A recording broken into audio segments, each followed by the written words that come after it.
আপনি তো এক মাথায় দিচ্ছে, আপনার 4 মাথা, 4 মাথায় 3 বার বলবেন আপনি এখন দেখেন এই বাচ্চা কি করবেন, আমার দায়িত্ব শেষ।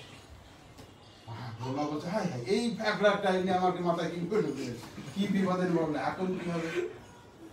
তখন বলছে কে দিয়েছে এই সমস্যার মূল কারণ।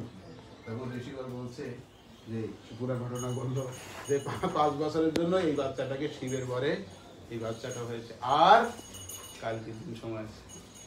আমি প্রথম দিন 3 দিনের দিন প্রথমটা আমি ভুগেছি, এখন আপনি এটা বিবাদে পড়তে এখন বৈষ্ণবের আশীর্বাদ কি হয়?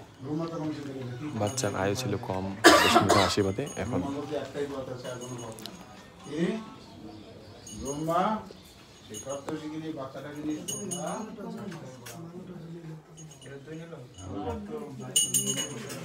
বৈষ্ণব সঙ্গের কত ফল।